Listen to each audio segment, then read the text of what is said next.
This is Fulcrum, a Star Wars podcast. Your way of tapping into the Force from a galaxy far, far away. Hello there. Hello, what have we here?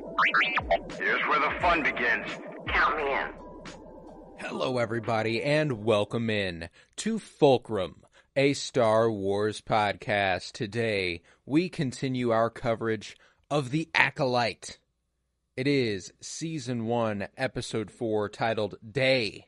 Another one of those single titles. Got a feeling we're going to get the night episode eventually with the dichotomy thing. I don't know. They're straying away from the 2-episode title thing, but we do, again, have that half-episode sort of vibe going on. Anywho, the episode was released yesterday on June 18th, 2024, and I'm fucking ready to talk about it. I'm Colton Robertson. I'm joined by Joseph George. What's up, homie? Oh, what up, what up? Always a pleasure to be here. Oh, and it's always a pleasure to have you. How are you feeling about Season 1, Episode 4 of The Acolyte here? Well, I liked the end. The end of the episode, it started to ramp up. And the later half of the episode, and I was like, okay, we're starting to steam up. We're starting to get good. But the first half, I don't know, it was just kind of... seemed like a crawl. I don't know. I am very fresh off an all-timer movie for me, so I did go from peak to this for me quite. So not to say that it's bad in any way, but it was just No. the screenplay and the direction when compared to Steven Spielberg, I guess, is just kind of tough. But yeah, it's tough for anything. That's tough for anything. But yeah, no, it took a second watch for me to be like fully satisfied with what I was watching, with what I was looking at, because I don't know, it, like you said, at first it didn't sit 100% like, oh, this is it, you know, like this we built up a lot of momentum in the first few episodes, and it felt like it really slowed down, but what I will give it credit for, and I'm going to credit Claire Keischel and Cora Donna, the writers of this episode, for the character work. There's some really good character beats, some really good exploration of the characters in this first half, in their quest. You know, I like a good quest episode. You know, I'm a fan of a good quest episode. I think that the problems come from time constraints. You know, this was the shortest episode, hopefully, of the season. 33 minutes. That's including credits. Wow. So 27 minutes ish. And I think it suffers a bit from being like, all right, so May and Kymir, their side of the story, dope. Like, I think that was well paced, well done, really well executed. When you get to the Jedi side of things, there's a little bit too much crunch going on for me. There's a little too much, well, okay, we're on Coruscant. Here's the plan. What do we need to do? Okay, let's go. We're briefing. Okay, we're there. And it just doesn't, like, for as much character work as they manage for specifically Jackie and Osha, which is well done. It feels like there could have been more. It feels like it could have been even more. But what they did manage in the time allotted was very impressive. I did appreciate that a great deal. And I liked the direction by Alex Garcia Lopez. This aside from last week, I would say is the best looking episode so far. I think that it is I think it's really well shot. I love the aesthetics of the planet Kofar. I like that they're sets, and I can tell they're sets. You know what I'm saying? Like, in a lot of cases, like whenever they lose track of Basil and one of them is coming over the top of the trees and they're walking through this little tunnel and stuff, I'm like, yeah, that's tangible. That's there. I like that. I can tell that that's there, you know? And nice. Yeah. And it looks really good. So I'm satisfied. I'm satisfied ultimately. It did take that second watch where I was taking the notes to be like, you know what? This episode hit a little bit harder than I thought it would, because I'm actually watching it with Emily. This is the first Star Wars thing Emily has ever attached to, that she's ever been like, I actually like this. I'm going to credit Amanda Listenberg and my girlfriend's bias for loving. There we go. Yeah. Loving that.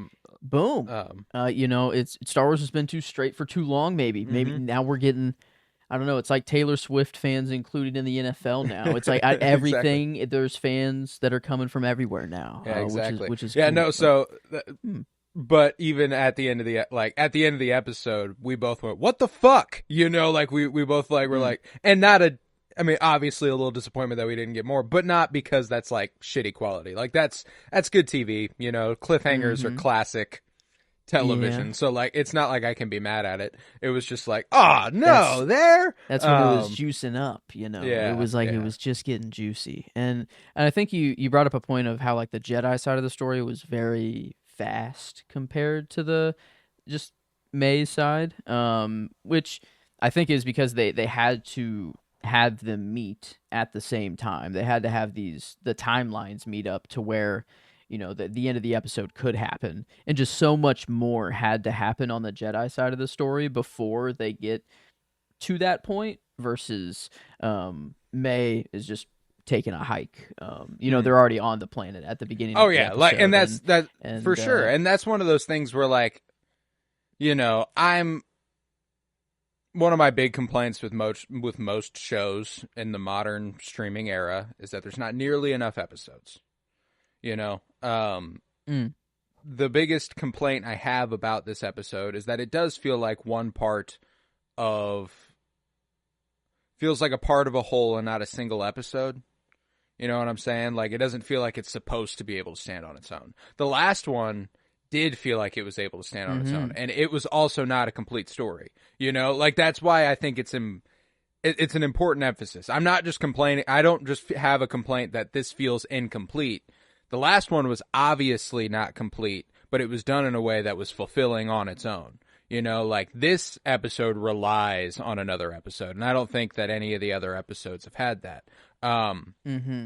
So, like, there is a little bit of a problem there. And, you know, you get that problem whenever you're talking about an 8-episode series. If this is 10 episodes, you know, maybe we get basically a full episode of May and them trekking through, and then the only storyline on Coruscant is them deciding the plan, and then maybe the briefing, and then the whole second half of this episode is its own episode plus the fight, you know, in a separate episode, you know, like, so there's just formatting stuff that when you are dealing with an 8-episode series, you got to make sacrifices. You got to make choices that, you know, sometimes one part of the story isn't going to feel whole. And this episode just didn't quite do it for me in terms of feeling like a complete, well done piece. Yeah, and it feel like with the title of just day, and then now at the very end of the episode, whenever May goes, night falls, he's here. Literally, you see the day darkness fade, fall. and the darkness comes or whatever. So it's like, it feels like next episode will be night, and we will just get the continuation of it. Because I thought at first, I was like, since we didn't get the double episode name on episode 3, I was like, is episode 3 is Destiny and Day somehow? You know, I'm like, Destiny's so long in the future, you know, and then Day is living present. in the now. Yeah, and I'm I like, get you. And then it didn't do it. And then I'm like, this after the end of the episode, I'm like, okay, yeah, no, there has to be a part 2 to this, right? Like, I need this fight right now, because, and I'm certain that we will pick this up. You know, I saw speculation that was like, how much you want to bet that next week is the other flashback episode, to just really, really salt the fucking wound on that cliffhanger. It won't be. My money's on Kogonada, who directed the last episode, will also direct the other one, and that's episode 7. So, like, okay, that's right. You know, that's what I'm thinking. But, you know, maybe they do switch it up. Maybe they go, fuck it, he just directed two episodes. One of them was this, one of them was the other. You know, there's no telling. But that would be a real momentum killer. You know, that, like, especially given that this episode was absolutely half an episode, you know, like, not just like, you are afforded the opportunity after episode 2 to do a flashback episode. We're at a proper stopping point, you know, couple missions have been complete. We're about to go to Kofar. Okay. You know, like, we're in between things. Let's go to the flashback episode. Man. Right now it would be like, okay, well, now you are just rubbing it in, you know? Yeah. And are they making it just crystal clear that, like, That's the question.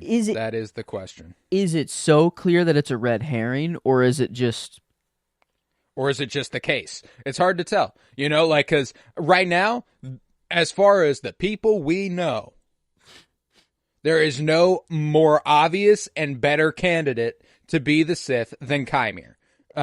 It's impossible, dude.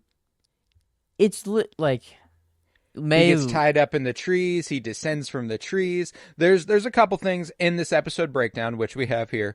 And I'll get to it. True. I forgot we do that. We do that. We got a scene by scene breakdown for those listening. Sorry that we got so eager straight off the bat, but it was an exciting episode. It got us talking a little bit. While it wasn't as fulfilling as some of the other stuff we've watched, it's still. There's some stuff. It's still Star Wars. It's still Star Wars, baby. I'm fucking with it. But yeah, let's begin. We start on the planet Kofar, where we see Kelnaka in Jedi robes approaching his home in the woods. He enters, and we see much on the walls as he decides to cook himself a meal, and including a carving of the symbol on May and Mother Anastaea's forehead. So he's got that carved into the wall in a few different ways. We see a couple swirls there, not just one, but it's something he's been thinking about. Practicing himself, or in memorial, like in memory of, because the music kind of made it feel very ominous, like very, I don't know. Like this I take it to be he's haunted by it. Okay. That's kind of how I perceive that from whatever happened. Like, and it's just a further little, like, the music flair kind of made me go, okay, well, they're continuing the. Well, you see, he's thinking about it a lot. Like, everybody, like, there's no, like, something happened there. They're just going to keep going. There's something that happened there until we actually get what fucking happened. But, doesn't look good. And, back on Coruscant, Jackie attends lightsaber training while Osha watches on. And on second viewing, I can tell you confidently, this was to display how much better Jackie is with a lightsaber than everybody else in the room. Like, she is fucking smooth with it. Everyone else is doing like two hands, and they're a little clunky. She's one hand, one wrist, going to town. So nice little thing that might give us a little hope going into next week as to who might be capable in a fight against the dark sider there. But after the lesson concludes, Jackie and Osha have a nice little farewell conversation. Osha thanks her for all she did in helping her clear her name, and Jackie inquires if she said goodbye to Sol, and she hasn't. She's caused him enough trouble, as she says, and she is surprised to see Osha go, but understands. And Osha taunts her, saying, "Don't tell me you'll miss me." And Osha explains that she just can't come face-to-face with her sister again, but when she's back on Coruscant, they'll go grab a drink and tell some stories about Sol. I swear, Osha's hitting on Jackie every chance she can get, and Jackie's not reciprocating. It seems like, I don't know. I think she's too Padawan. Yeah, like I don't think she'll clock some of it as flirting, but it's not even like a possibility for Jackie. Like, it's just she's just living. And yeah. Because there's a few points later on in this episode where they show their dichotomy as somebody who left the Order versus someone who's knee deep in it, and the way that they discuss anything. You know what I'm saying? And but there is a cute little moment later that I'm excited to point out, because Jackie's my character of the episode. I love Jackie in this one. When it came to this episode, I didn't think another character was kind of an option. She is definitely the one that gets the most interesting development. She was around for the first two episodes. She's smart. She's capable. But this one, you get a little bit more insight into who she is, and I think that was really appreciated. But I loved this little interaction. I love Daphne Keane. I think she's so good as Jackie, and acting across from Amanda Stenberg, who is doing just incredible in a double role. Like, so good that I forget they're in a double role. Like, it's nuts. Really impressive. Yeah. That is.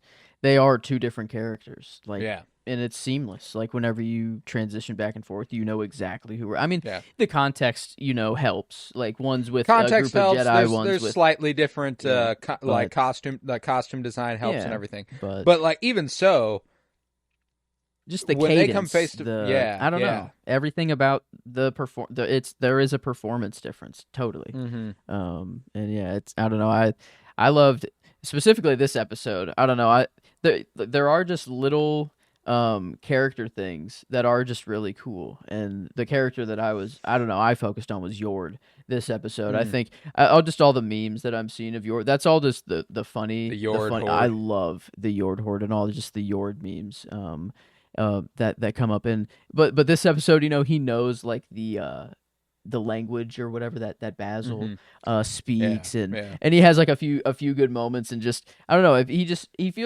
he feels like the constant for me in the show. He's just always Yord. As Jackie says, will be a steady presence. Like there's no real. I'm hoping at some point there's a unexpected turn from him in terms of emotion. Like I do hope that there is something that flares up whenever he's getting like frustrated or something, and just kind of like, oh, okay, yeah, like you are supposed to not be passionate as the Jedi you are. You are supposed to not be, you're not supposed to, but like one moment of a little flare up where he lets it go, I would like that. I do have one theory finally. This is the episode that it hit me, and I'll wait until we get to the end, but I finally do have a theory that might explain possibly, but I'll wait. Osha asks Jackie out on a date for them to reconnect and tell stories about Soul. Maybe I'm misreading that. I don't think I am. It seems that she's hitting on Jackie a little bit. But after that, May arrives on Kofar by ship in the company of Kymir. And when May intends to just take off into the woods, Kymir warns that the planet is massively uncharted. But he's been here. He found the Wookiee Jedi. And she questions him. You went in there and risked your life for my master? And he goes, no, I did it to help you. And so, like, there's a few instances of this where he dodges questions about the master, and it could be just he's fearful of the master. Like, that's a scary guy. I don't want to think about him too much. And it could also be the obvious what they're actually doing, alluding to the fact that he is the Sith master. And there's a couple of those this week. But, he says, admit it, you need me. And he says that her sister being alive doesn't change anything, and she ignores him, and they make their way for the woods. But back at the Jedi Temple, an assortment of Jedi discuss May's potential training. Sol explains that she doesn't know her trainer, and they question if it could be a splinter order or worse. And this is in a conversation between a Jedi we come to know as Master Holden and Ki-Adi-Mundi from the prequel trilogy. That is actually him. The dude's and old. there's a lot of really stupid discourse from one side of the fandom about how this breaks canon for his age, etc., etc. There's never been a canon age for Ki-Adi-Mundi. It's all been legends, anything. So this doesn't break canon at all. What is more important is the continuity it doesn't maintain with the prequels. Which is that Ki-Adi-Mundi is the strongest opposition in the prequels to the idea that the Sith could possibly be around.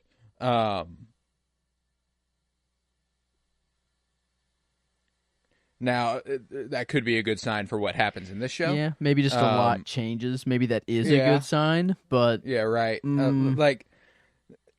Probably so. not, though. I guess and that's one of those things where I was like, yeah. But the way to spin it, however, Vernestra comes in talking about the cover, essentially, the cover-up they're doing, the internal investigation, what they're going to do. I think we've seen from Sol and from Indara and Kelnaka and Torben is that when you're in the Order and you're keeping a secret for the Order, you keep a secret for the Order. You know what I'm saying? Like, and it could be that he just sits with that secret for so long that he starts to believe it.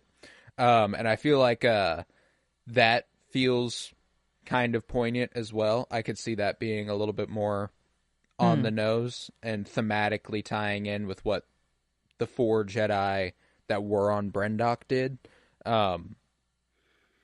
Because I mean, and there's a few instances of this in the High Republic books when it comes to phase 2. I've told you about the nameless creatures, the ones who can like eat the Force. Essentially, they turn their victims into dust because they can siphon their Force energy from them. Yoda discovers their existence from one of the Jedi who fights them, and they decide to keep it under wraps. And then 100 years later, the nameless crop back up as a problem, and Yoda hasn't said shit about knowing what they are, or having been talked to about it or anything. You know, like, so there's something with this era that I think continues to dilute the Jedi and what they stand for. You know, like, we are talking about the start of the fall of the Jedi. You know, like, they are not supposed to be on the top of their game. They are failing. You know, they are coming up short. So I think it's cool to consider that this is, and I think it was described as the beginning of the erosion of the Jedi Order with the Sith rising. And I could see them with their cover-ups and their concern for the politics and their all of that kind of being a major problem for them. But yeah, all that to say that Ki-Adi-Mundi's in this scene. And Sol explains that she's not a threat. You know, she's not disciplined. But Vernestra counters. She's killed 2 Jedi and eluded him. You know, Vernestra borders on confronting Sol, alluding to the oddity that she's coming after the 4 Jedi that were on Brendok. You know, he said, these 3 Jedi, and she goes, 4, you too, Sol? How odd. You know, like, she's like, what the fuck happened there? Kind of makes clear that even what happened on Brendok was not reported anywhere. Yeah. Why didn't you let me go? Why didn't you let me know? And he's like, I did. 4. He's like, I did let you know. Yeah. He's like, no, 19 years ago or whatever. She's like, what the fuck, dude? Yeah. Whatever happened didn't escape the 4 of them. You know, they kept that shit on lock. I think this secret, whatever this is, it's the weapon that the Master is wanting to kill the Jedi with. Like, maybe this secret is big enough to cause a ripple effect to take down the Jedi. Maybe not like just kill these 4 Jedi that are involved, but kill the dream. Like, they're killing the idea of the Jedi. They're unraveling it. You know, what they stood for is peace, whatever, but by putting themselves on every single planet and putting their noses in every single problem, you know, are they causing more problems than, I don't know. Like, I wonder, that could be, I guess, the Sith way of seeing it, you know, is that, that they're, just by putting themselves there, you know, they could have the right intentions, but I don't know. I maybe this is the legitimate start of the fall, because like by the time we get to the movies, we know like Jedis are like, there's not a Jedi on every single planet. You know, the prequels, I guess there's still a lot of Jedi, you know, and when we have that fight, what planet is that in Attack of the Clones? When just Geonosia? Yeah. I mean, there's a Geonosis. Yeah. Geonosia is the X-Men island. Okay. Yeah, sorry. Would have been a cool crossover though. Yeah, right. But no, like, there's still a lot of Jedi, but they don't have the presence not even close to what we're seeing now. Like, this is a different level of Jedi, and they have to fall a long way to get to where they are. They're kind of seen as like hippies. I feel like in the movies we know, but versus here, they're definitely cops. Like, they're just definitely they are the peacekeeping force. Like, they are. Yeah, that is their bag. Yeah, I'm excited to see kind of, and 4 episodes to kind of show what happens here. You know, I'm intrigued. I'm intrigued by how fast this season's moving and how much we've got left. We're already halfway through. I guess. You know. This is halfway. Yeah. Is... But I did want to go ahead and throw out my performance for the episode. Mine's Rebecca Henderson as Vernestra. Because first of all, I love Vernestra in the books, and it's cool to see her kind of brought to life so perfectly as what she would be this far down the line. You know what I'm saying? Like, it tracks so perfectly. There's no disconnect in my head between the character in the books and the character we're seeing on screen. Like, they feel like the same person, and I was worried about that. That was one of the things that coming into the show, I didn't have a lot of hope for. I thought, like, okay, well, it's 100 years later. She's going to be a fully grown woman and then some. So we'll see. But what she's managed to do as Vernestra, and the fact that she is the essentially leader of this, whenever everything happens here, Vernestra insists, like that, it's all good. We're done here. They need to handle this internally. A scandal could be detrimental. She goes, meeting over. And everybody's like, cool. And that's dope, like she's respected, she's listened to, but out in the hallway, Sol chases her down and Vernestra confronts him. Why would he not tell her the girl could be alive? And Sol defends himself. He saw her fall, nobody could have survived that, and all the while, Master Holden and Ki-Adi-Mundi listen intently. And Sol asks that he be the one who brings them in, but Vernestra insists his attachment is not a good thing here. She explains that she fears that May is only a small part of her master's larger plan. Something that will tip the scales, is how she says. Something, a shift, something that will tip the scales. Tip the scales in the favor of the dark, which we know it does. Which is the shitty thing, there is a little bit of we know where this show can go, because we know this dark side thriving, it could take a lot, it could be a lot long. We got a lot of time in between, but I mean, it's got to start somewhere. And this feels like that's why they're making this show, is to kind of highlight the start of the fall. But I don't know. Could just be the small side mystery, because I feel like Vernestra, like her robes, at least it just feels like she is just on the council. Those are just like high council robes versus the robes that everyone else is wearing, and I feel like that's just kind of like the way we know the Jedi function is they just have the Master Council and then just kind of like everyone else. I don't know, like it was, and then I guess there's knights and Padawans, whatever. But like this feels like there's a much more of a just military hierarchy. Yeah. And I don't know. Her robes are definitely a little different, a lot more knight. They seem like senator robes almost to me. So it is just really cool seeing this just different functioning Jedi Order. And then I don't know, like every meeting we saw was up in the council room, but they're having just as an important of a meeting in just kind of like a side room in the temple. And you got to imagine that like multiple of these meetings are probably going on. And then the master meeting is going on up. I don't even know, like who knows? Like it's just it's crazy the differences between the Star Wars that I know versus like, or just the council, the Jedi that I know versus the ones we're getting here. But I like seeing it though. No, I love it. It is a bizarre dichotomy, like knowing where they devolve to. I would say, like they feel much more powerful now. They feel like they have a handle on things a lot more, and it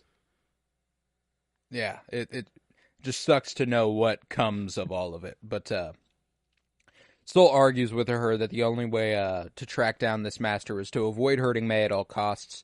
She will not surrender without something in return, like her sister. And then back on Kofar, Chimere questions, how do you kill a Jedi without a weapon? He speculates that as long as you engage unarmed, you may be able to kill them with their saber if you disarm them, maybe? Or is that cheating? And he continues that he's curious, she's failed so much, but she retorts that she hasn't failed, 2 Jedi are dead. And Chimere's like, nah, but she did it your way, like, you gotta do this one right, without a weapon. And when he drones on, she questions him. What kind of a deal did you make with him? She starts to get a little too like, fuck about it. Like what's going on here? And Chimere says, it was no deal. I just owe him. He collects people,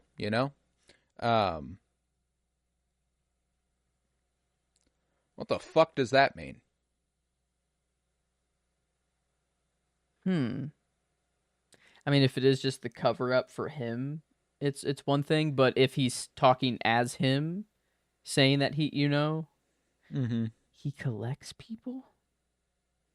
Yeah, that's weird. Like he's just got like a network essentially. Like people are drawn to him, and he keeps them in his web. He collects people. Like I owe him. What would he owe him for? You know what I'm saying? Like yeah, that's an interesting choice of words there. Yeah. Collect people. Yeah, I guess his web kind of makes the most sense. Unless it is obviously not a literal. It could just be literal bodies, like literal Jedi bodies.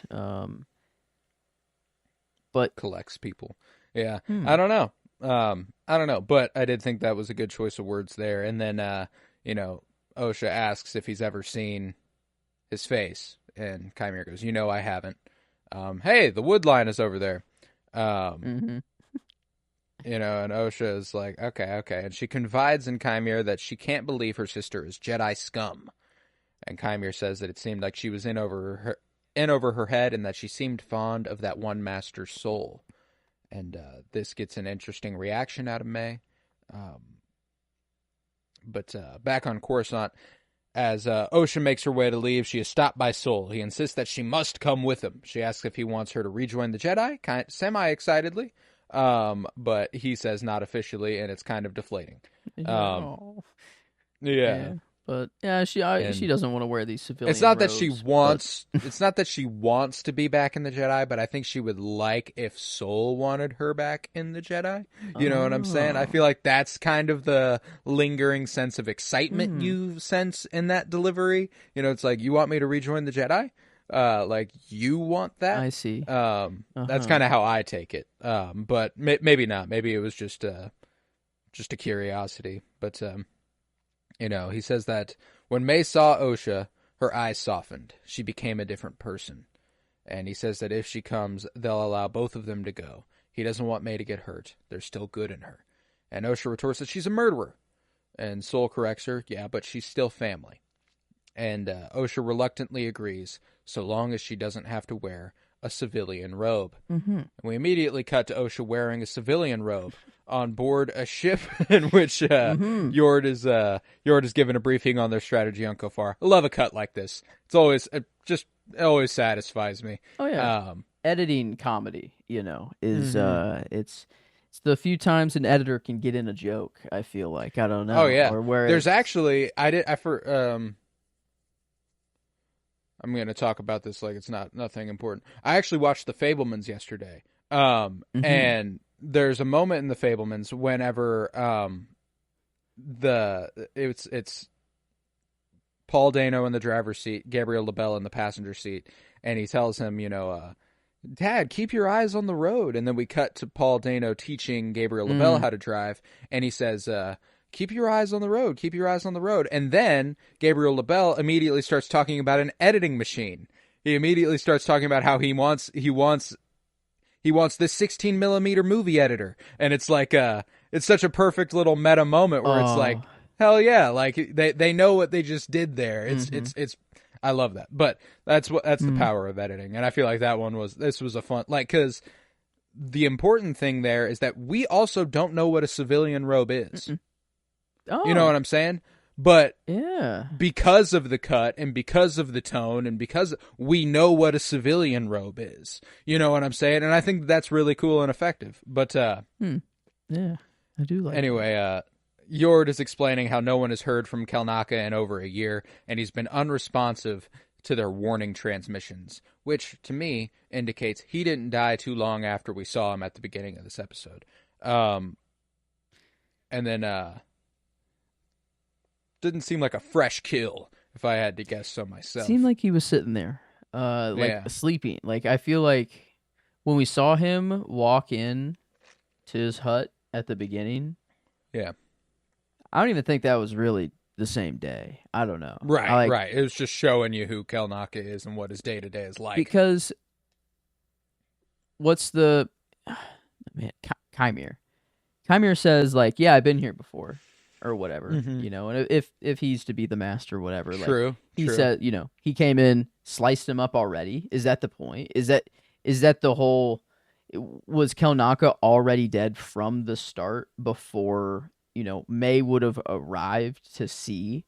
Like, yeah, I guess it like, or is I guess I'm kind of jumping the gun a little bit before we get there, but I'm just wondering if Kelnaka is dead before Chimera gets pulled up on the rope, or before they land. When is Kelnaka dead? When? Right. When? Well, there's a couple things here. If Chimera is not the master, which I'm simultaneously operating under the assumption that he is and that he isn't. You know, I'm like, okay, there's one half of my mind that's like, okay, well, he obviously is. The other half of my mind is like, okay, but if he isn't, there's a lot in this episode that gives Chimera a sense of urgency. Whenever May wants to rest, and he's like, we don't really have time for that. Yeah. He's like, we need to go. And he's looking up, he's looking around at the trees and stuff. If Chimera is not the master, he knows the master's there. That's the other part of this that I think is interesting. Okay. That's his fear. Now, like, is that? Yes. Is he? That's how I take it. Mm-hmm. Is that like if Chimera is not the master, there is something to him that is helping May along because he knows he's being watched helping May along. Like he needs to stay alive. He needs to do this. This is what he's doing. However, it could also just be another really good, red herring for him being worried about the guy, but actually being the guy.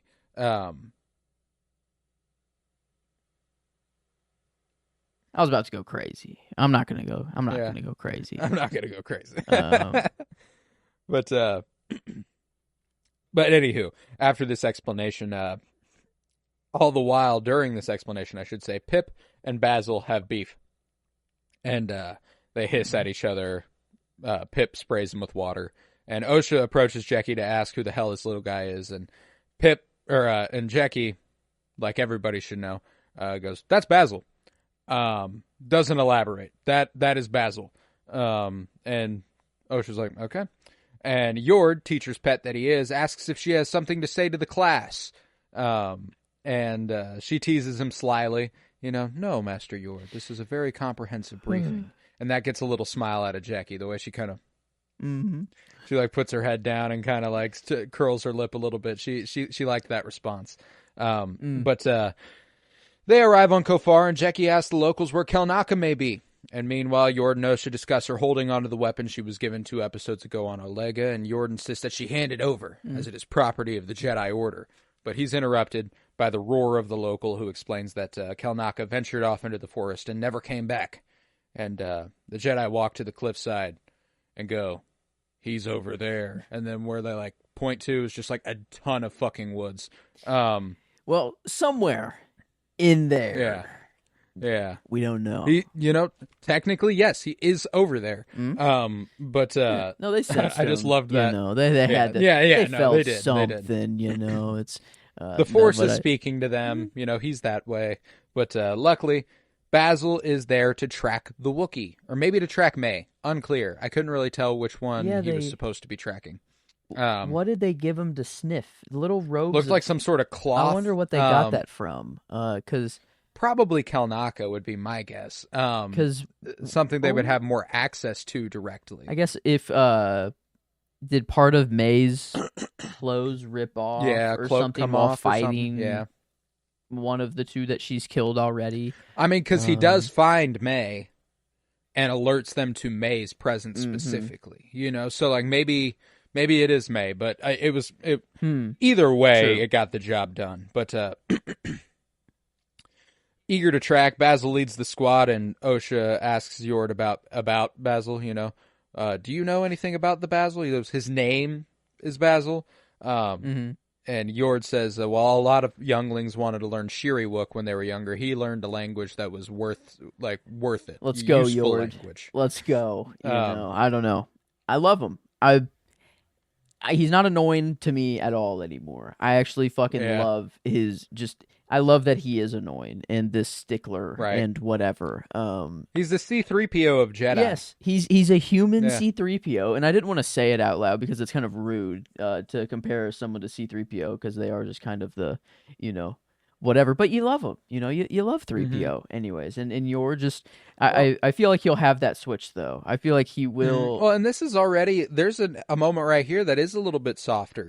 That is a little bit more of a tone change for him. Whenever Osha continues the conversation by saying, "Soul thinks May can be saved," and Yord's like, "Master Soul's a wise Jedi. If he brought you, there's a good reason. May will probably listen to you." And Osha asks Yord again, though, that if she doesn't, that he will stop her. She won't be able to. She can't hesitate again.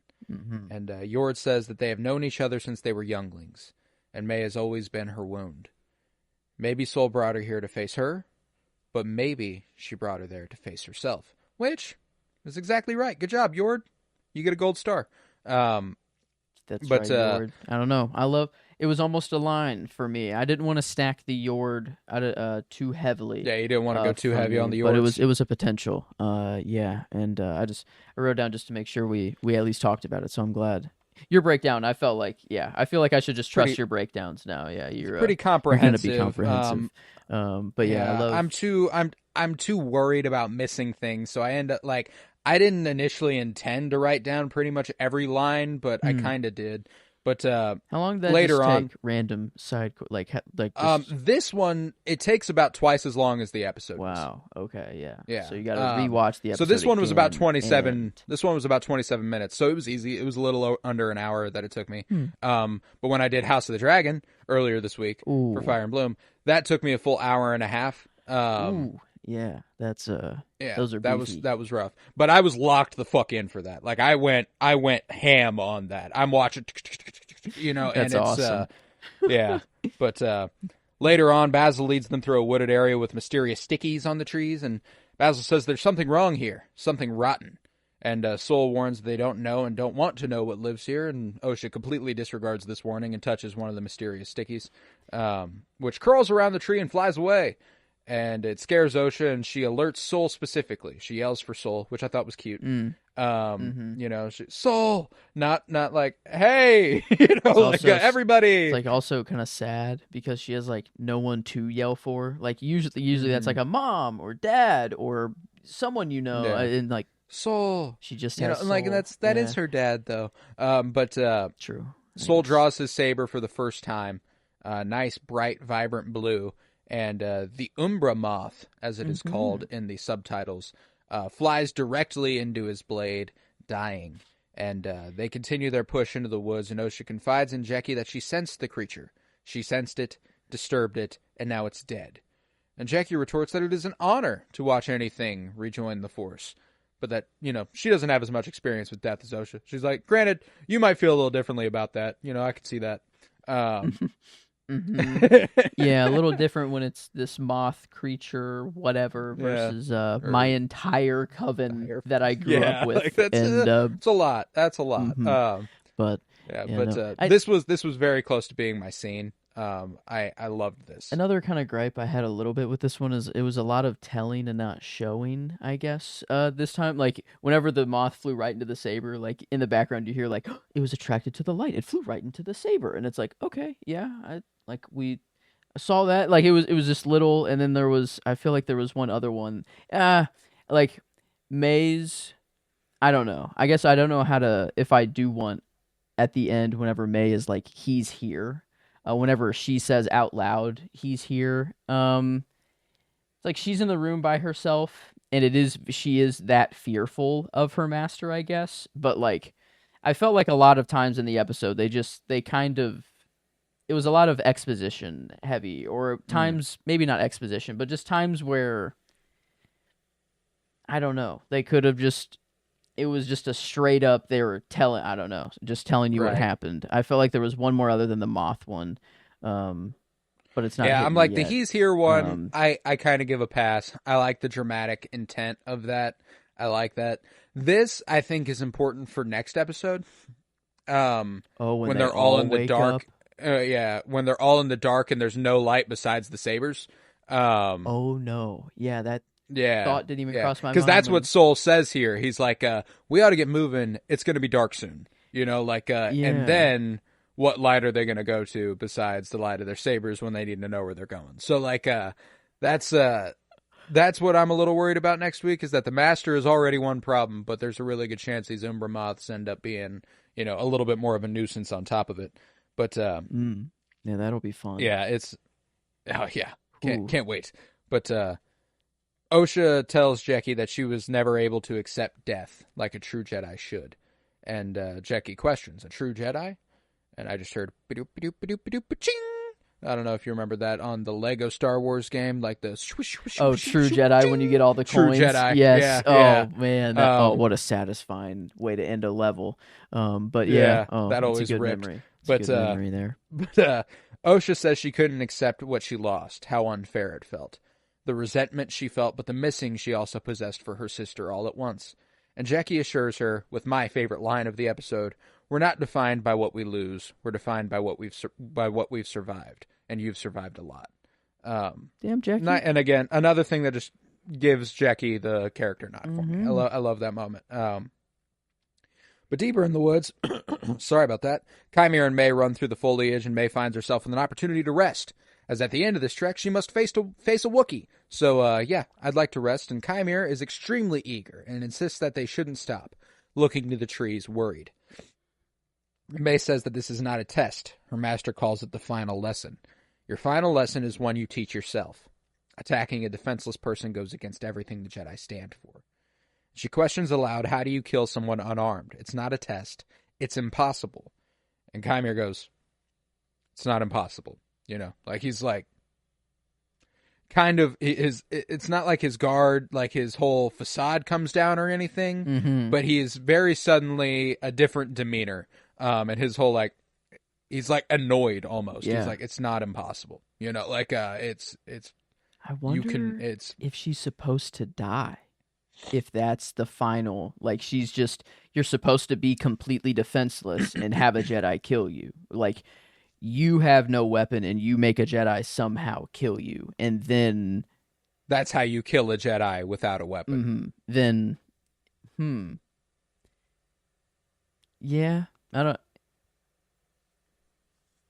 But then why have... I don't know. I guess... Why have Kelnaka dead already then? You know, if that is the whole ploy to die, or I feel right. Yeah, it is weird to have. I feel like the notably death, I don't know. I guess we'll have to get there. Let's just get to the end before I start theorizing. But she, May fears that if she doesn't succeed, her master will kill her. She says that Chimera doesn't even care. But he denies that. He's like, I do care. And he's like, you know what? You're right. You need rest. I'm going to go find some water. I'll be right back. And May appears exhausted momentarily, but then she stands with intention, looking to the trees with an idea and a rope. And later, the Jedi lose track of Basil, and Yord suggests that they need a tracker just to track their tracker. And it is then that they hear May scream for help. And Chimera runs to help, but is trapped by her plan. He is hoisted from the tree by the ankle. And May taunts him. She says that after running through this forest forever and having all that time to think, she realized something. She doesn't have to do this. Osha being alive really does change everything. And Osha is where her loyalties lie, not her master. She's going to give herself up to Kelnaka, surrender to the Jedi, and that'll be that. And I loved this moment because I 100% believe her. She means this with her entire being.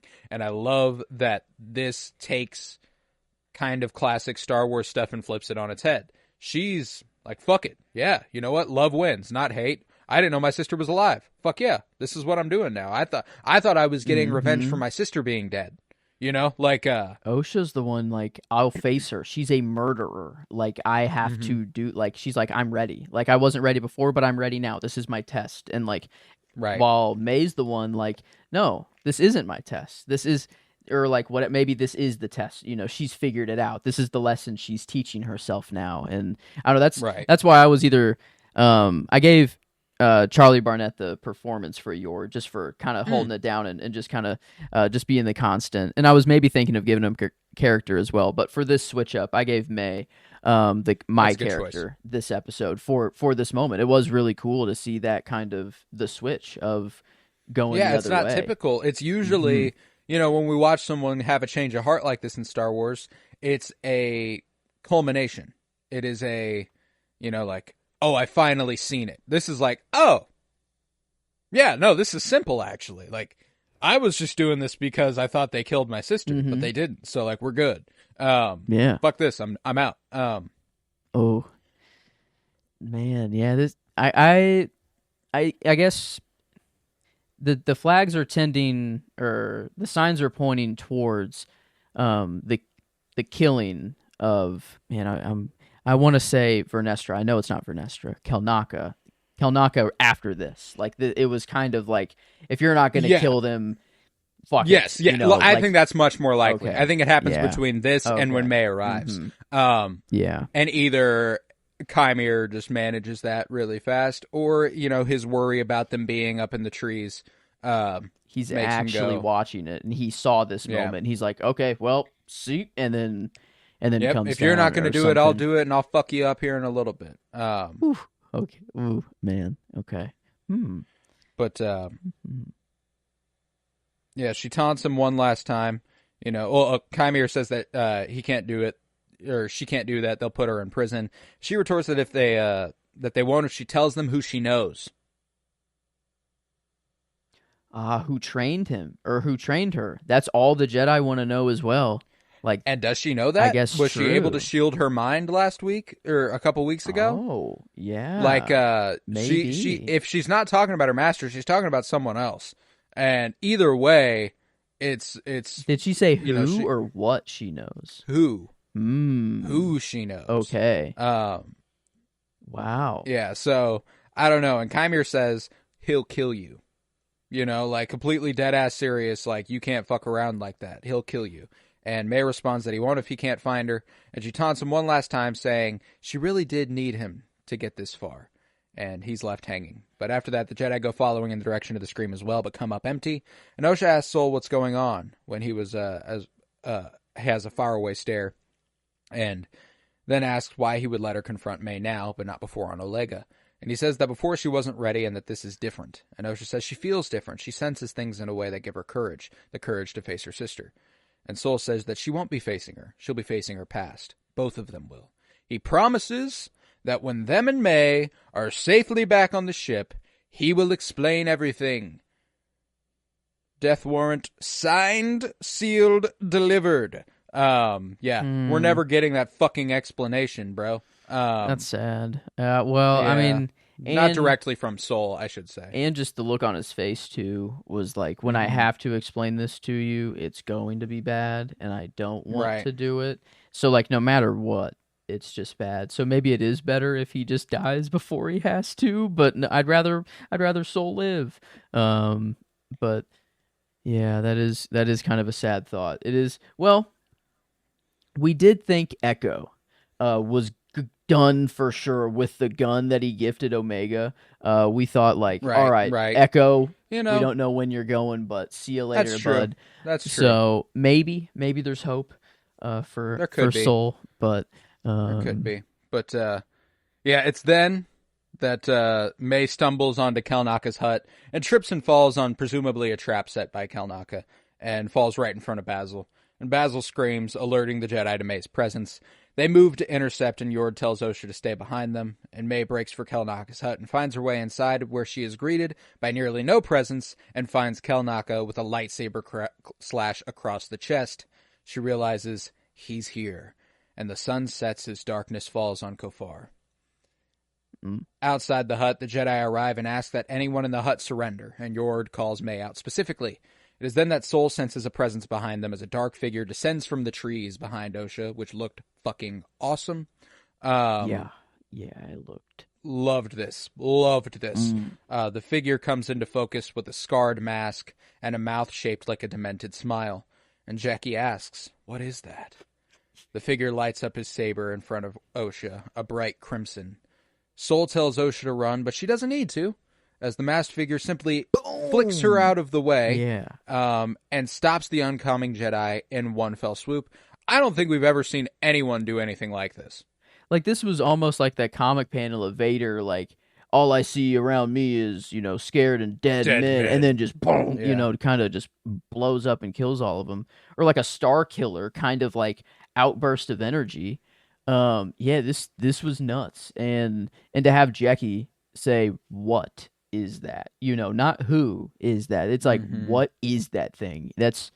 It was so ominous. Like this, I mean, this was my favorite part of the episode for sure, is whenever May's kind of on the run. It's right whenever Basil yells out for them. May, and then from that point on until here, I'd say is kind of the end scene. And man, no, it picked up, and whenever like Soul lights his saber first, and then all the Jedi ignite behind him, and when they like did that little pull camera of all of them igniting at the same time, that was hard. That was my shot of the episode. I thought, like, you go back to Ahsoka and you see like the camera's just still, and you see the three people light their sabers holding and fighting, and it's very, I don't know, still not kinetic. But this is, we're in the woods. There's a set here. I don't know. It feels so good.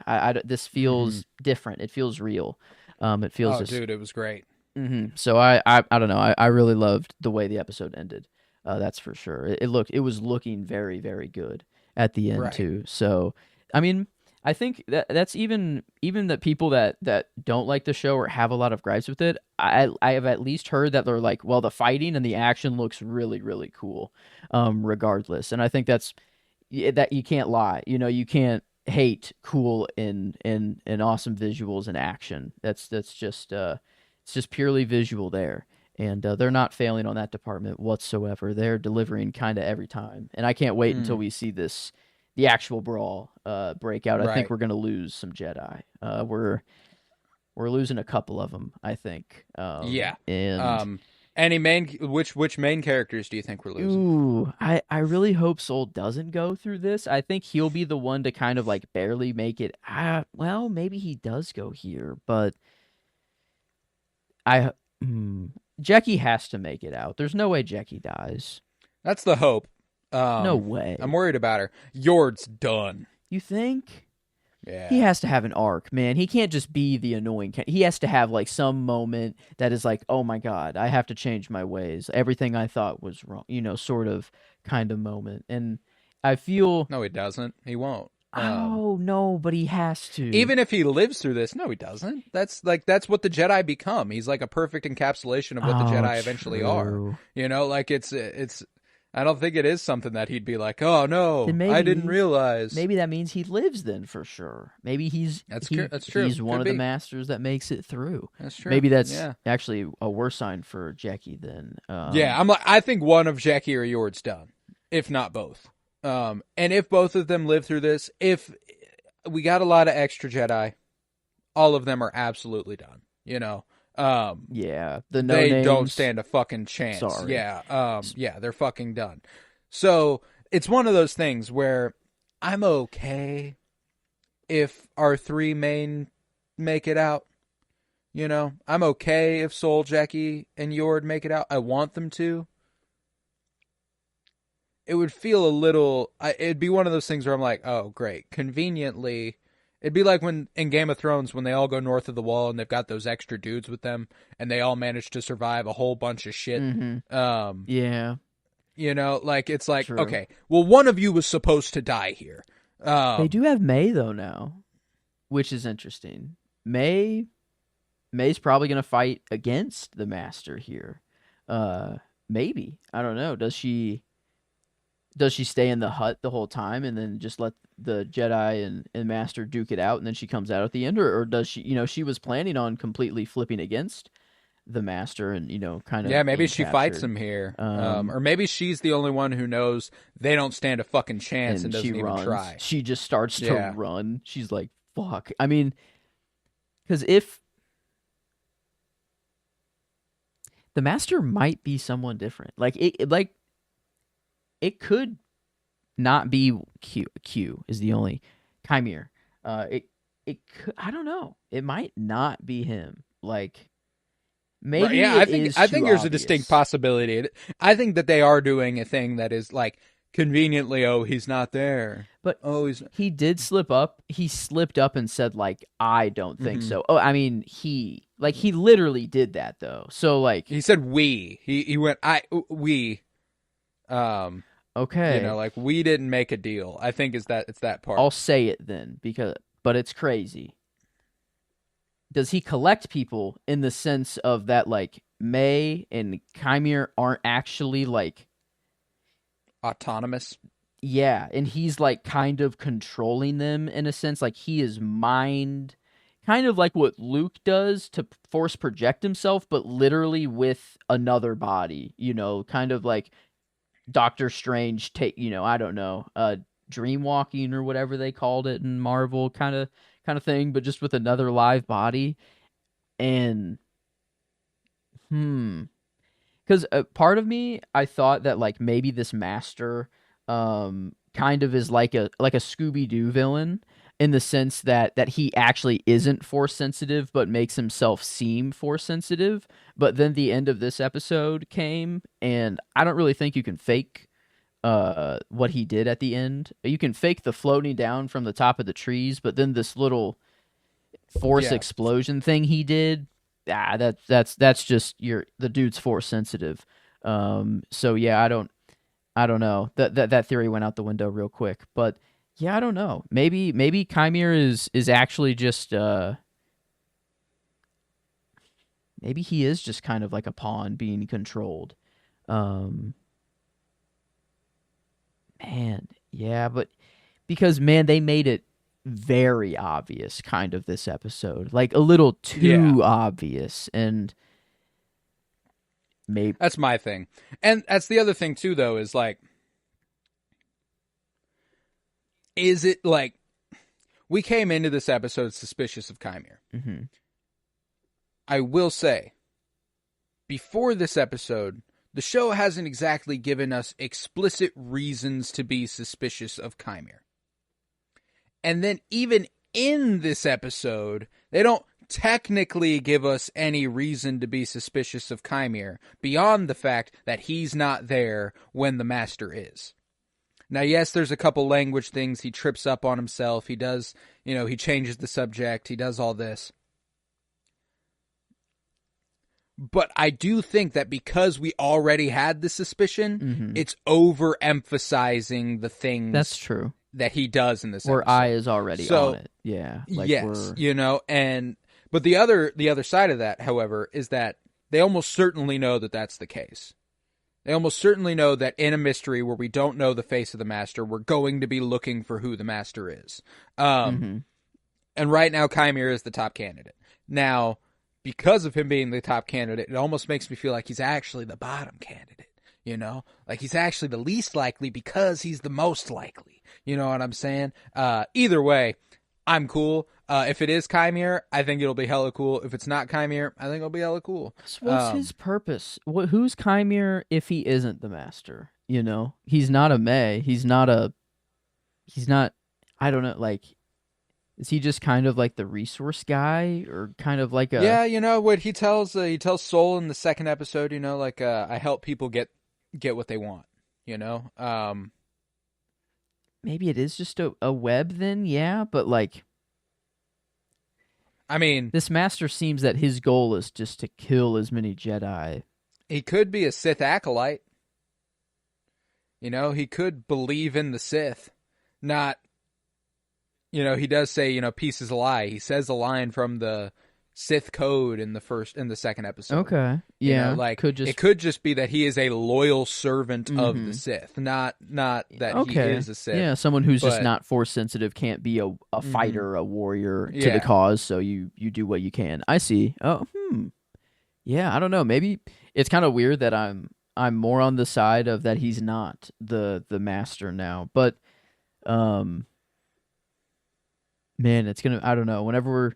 Whenever we get that helmet taken off, it's a sick character design though, regardless. And they made quite the villain, quite the the bad guy, and who knows, maybe this isn't even the top dog here. Maybe there's another master above him, or whoever they are. I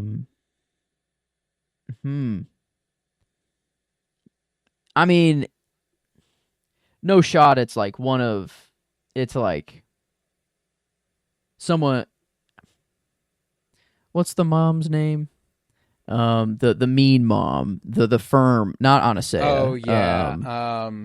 Because like we didn't see her body, right? Like No, we we saw did not. Anasea's body. I remember, like in May or Osha sees Anasea's body. yeah, and then kind of ran away. And I think they're probably as good as dead, but I mean, I don't know. It could be. I could see. I forgot who the other mom is.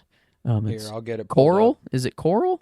Something like that. That sounds right. Margarita Levieva?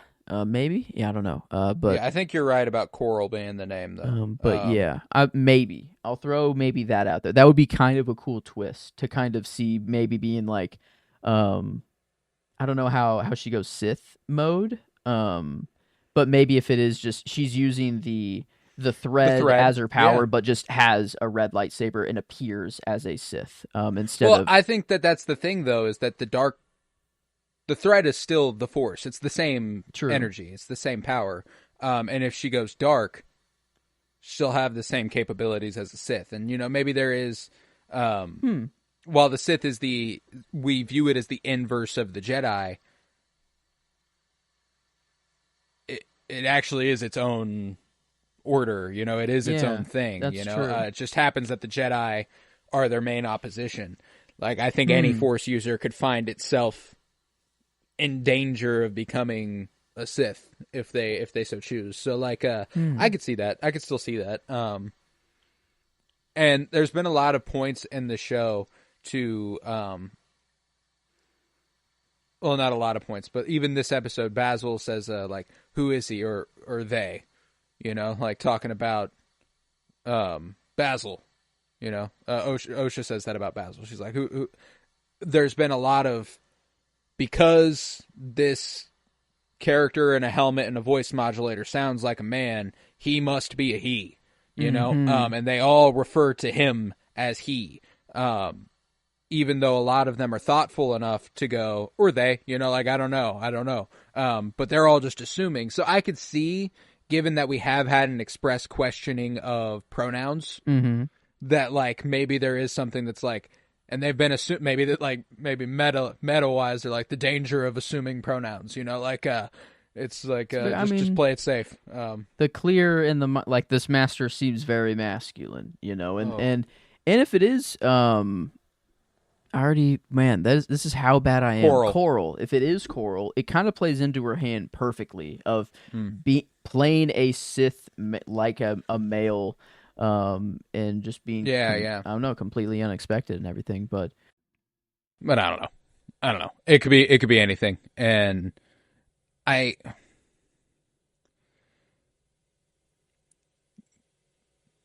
brought up earlier how Kiadi Mundi.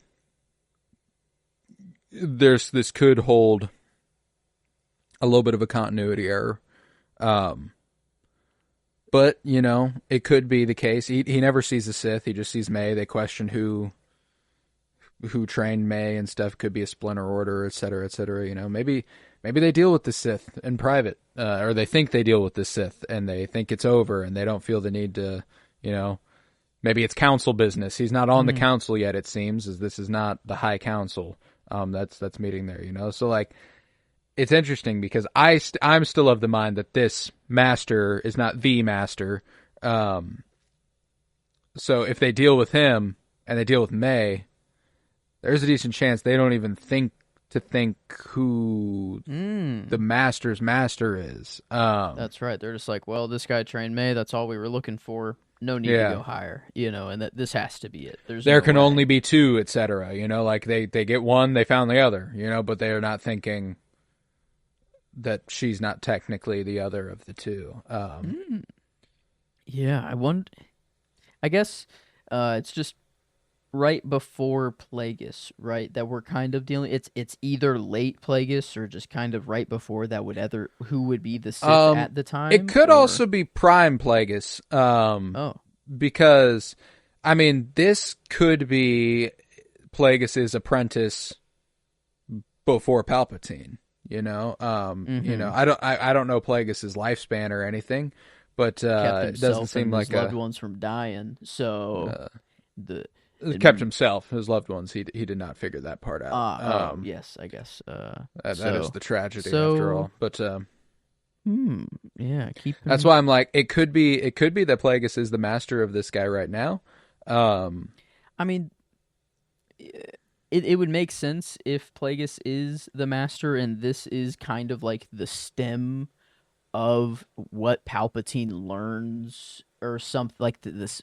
However Anakin was created, if it is just pure Force baby, I would kind of like that more. That the Force just needed to birth something, and that Palpatine didn't have kind of like a specific role in it, whatever. But if they're kind of trying to connect the dots in any way, it would be pretty cool to kind of have some things that, Anakin wasn't the first, like this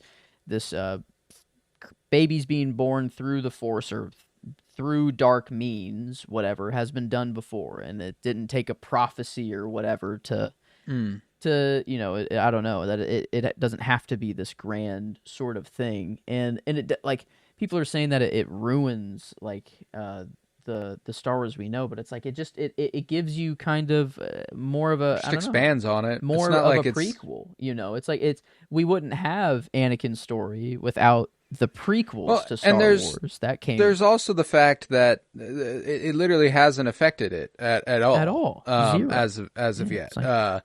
again, the Force Coven or the Thread Coven used the thread to create them versus Anakin being born of the Force, like even in the novelization of Plagueis, like the Plagueis novel,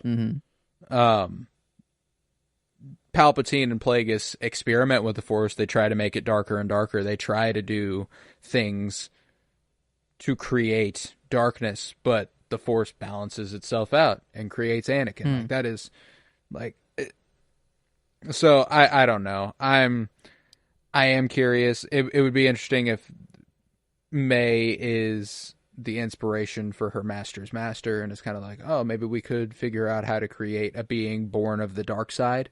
Like maybe they try to create a dark side child that's just pure hate power. But even so, I don't know. I'm excited though. I can't wait to figure out more about this mystery. Can't believe we're already halfway done with the season. I'm so fucking excited, man. Yeah. Do you think he's unmasked? Like, next episode, he just does his killing and he's out. You think there's no way we get the unveil? Well, and even episode. I don't think his identity is ever revealed to the Jedi. Oh, ever? I think that if it's revealed to somebody, it's May. And I think that's the best shot we have. It might be. Do you think May actually doesn't even know who he is, and just her being like, "Hey, there is a Sith master," like, just in general, that's enough to tell the Jedi, like, that's true. That probably could. That I don't know his identity or their identity. I think I'm going to operate under their right now too, until I know. But like, I don't know who they are, but they're definitely practicing the anti of what you guys are. So, they're not good. But no, I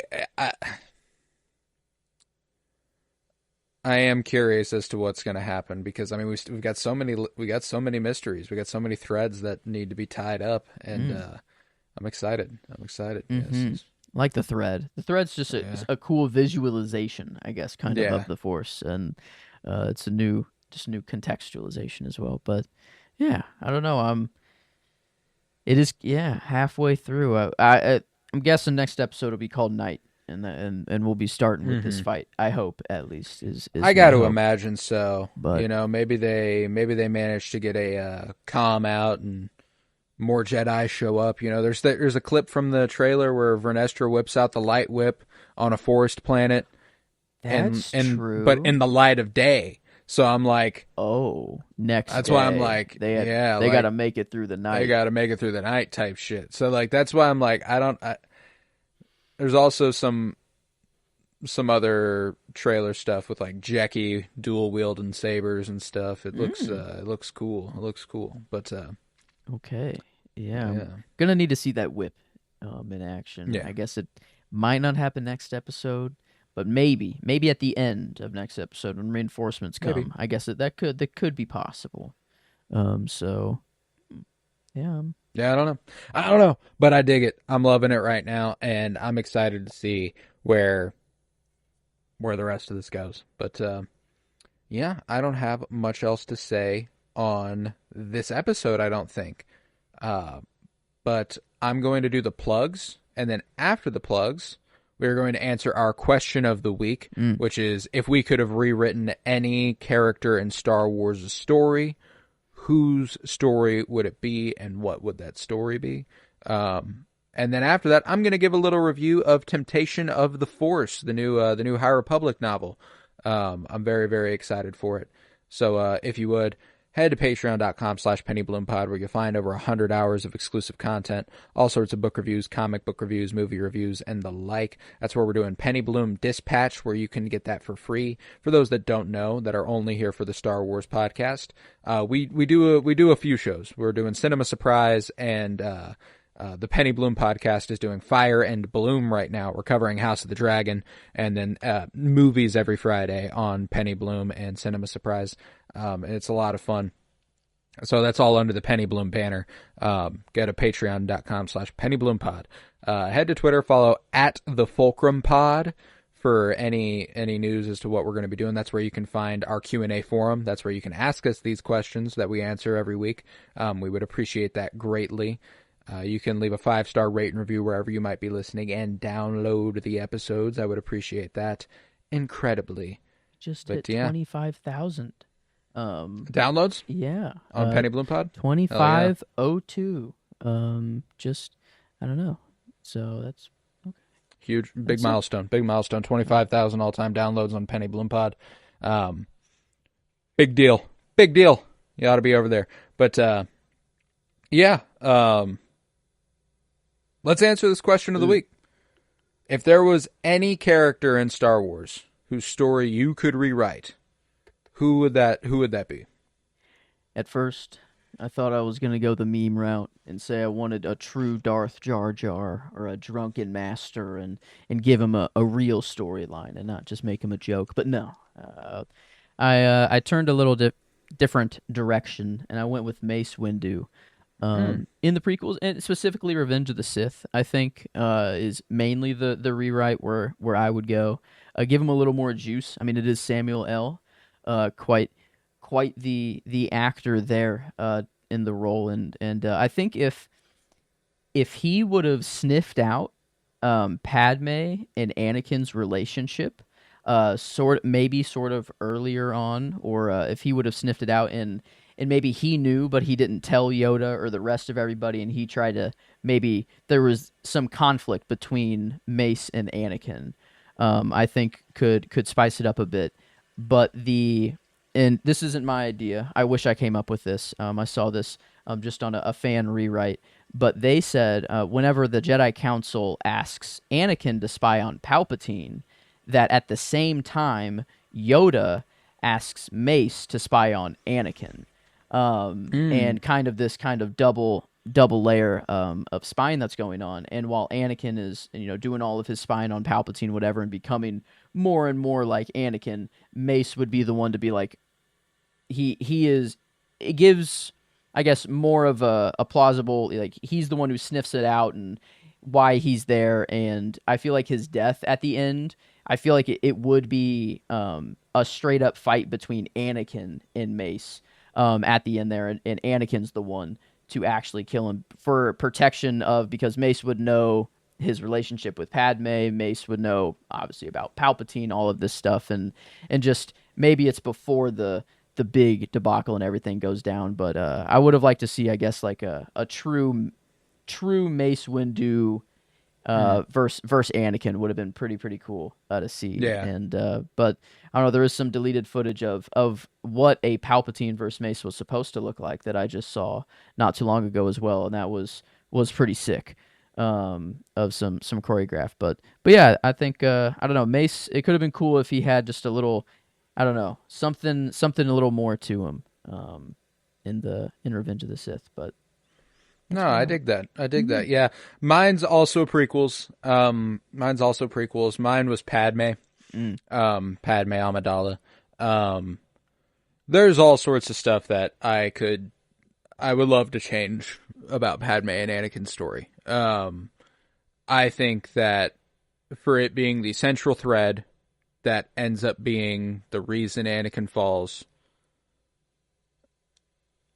it could be a lot better in most regards. But not just that. Padme's characterization could have been a lot better, a lot stronger, a lot more singular, not just a whim, not just a tool used to further Anakin's storyline. First off, I wouldn't have had her be like, "Oh, honey, baby, it's okay," after he slaughters a village of people. That's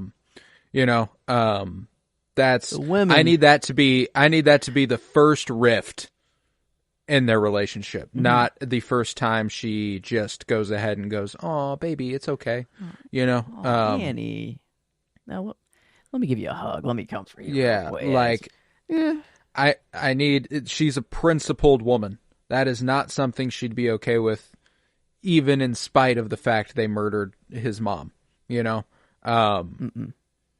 So that's something that needs to be fixed for me. Now, how that like, I didn't rewrite the fucking prequels, in my head. I didn't go like, okay, well, how does that ripple out? How does that affect the end of that movie? That's just always been so piss poor to me. I hate it. I hate it really bad. And then beyond that, I just would have made her a part of Revenge of the Sith. A notable character who does something. And deleted footage and an extended cut of Revenge of the Sith in the deleted scenes, she is extremely important in laying the groundwork for the rebellion. And I would have loved to see her actually lay the groundwork for the rebellion. So that is absolutely something I would have made a priority. It wouldn't have just slid by the wayside and been something I was willing to delete if I made those movies. But so that's a big thing.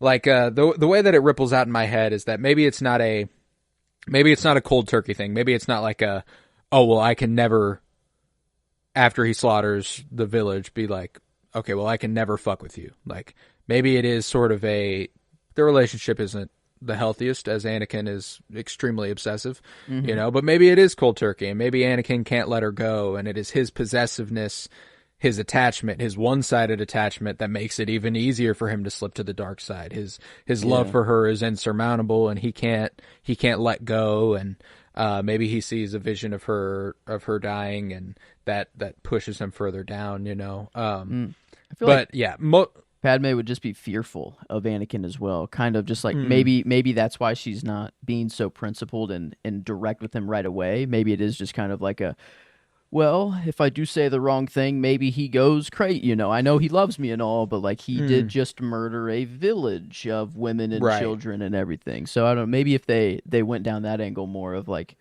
just being afraid of the guy. Just a little bit different of a writing thing, because it's clear she's not fearful of him. She's just like, oh no, honey baby, my sweetie, my sweetums, oh no, poor guy. Don't do that again, please. Yeah. But that would have been, it would have been and nice like, I'm not trying to eliminate the nuance of the situation, but when you slaughter a village, nuance is somewhat lost on me. So yeah. That's something that I just don't think Padme would have been okay with. I know she witnessed, his relationship with his mom when he was younger. She saw how much he loved her. But like, doesn't justify it. There's you don't nothing that kill justifies an that. entire village of people. And I don't think Padme would think it would either. It's astonishing that after that she's able to fall head over heels in love with him and marry him on Naboo. Yep. I mean, when he explicitly says the women and the children children too. I slaughter them like animals. Animals. He didn't leave it up to question. But they're not animals. They were living humans, or not humans. They were people, They were existing, and you stopped that existence, Like, I don't know. Yeah, yes, what they did was brutal, but what you did was worse. Greatest Jedi ever, right? Yeah, supposedly. Actually, the greatest Jedi ever's in this book right here. Not going to cap with you. That's where my money's at. I love Temptation of the Force. But yeah, if I was going to rewrite any story, it would be Padme's. Kind of, no doubt. Because she resembles a blend of Luke and Leia, but goddamn, she could so much more. And it would be really nice to rework that. But yeah. With that, I think I'm going to go ahead and head into my Temptation of the Force review. I'll start spoiler-free, so you can stick around for this. If you have not read The High Republic, you are missing out. That's the bottom line. That's why I'm having Joe abandon us whenever I get into spoilers, because we're also in the main, quote-unquote, main continuity of High Republic novels, the adult, not the young adult, but or not the middle grade, but the novels. This is the 5th one, and the very premise of it is spoiling the shit out of stuff that came before it. Because it's a sequel, it's a natural. So I can't even really get into that. But gotcha. What I can say is it is probably my favorite High Republic novel yet, which makes it probably my favorite Star Wars novel yet. I finished it, and I knew I wanted to cover it. So I was going to reread it anyway, but I really wanted to reread it. It wasn't like it was like, well, I have to reread it. I've read the book twice since last week. That's nuts. And that's how good it is, though. It's not something I do. That's not something I typically want to do. But god damn, this has some of the best emotional payoffs in the entire High Republic. It does the most interesting work with the main villain, Marchion Ro, in a while, probably maybe ever, probably since the first couple books. Vernestra is an awesome character in it. We're talking about the Acolyte. She's wonderful in it. But the main story, as it concerns the greatest Jedi of all time, Avar Kriss, and another Jedi, Elzar Mann, is so fulfilling. It is so fulfilling. I love it so much. We got a great Wookiee Jedi in these as well, Burryaga.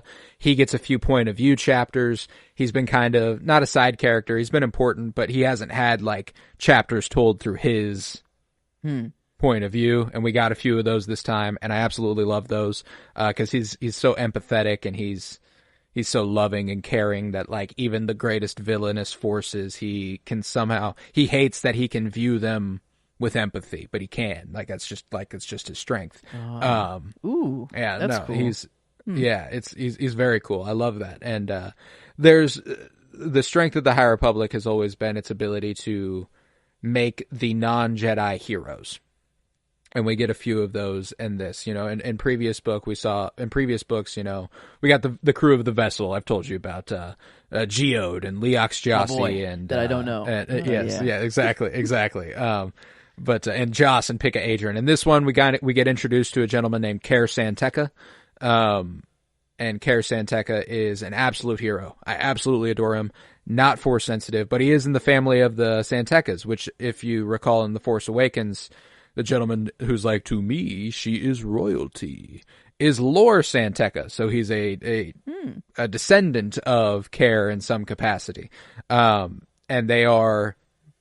they believe in the Force. They do. That's something they abide by. So it's cool to see him kind of try to emulate the light as much as he can while not being in touch with it. And then same with the Chancellor of the Republic, Lena. So they're not. The books aren't candid about how iffy politicians can be.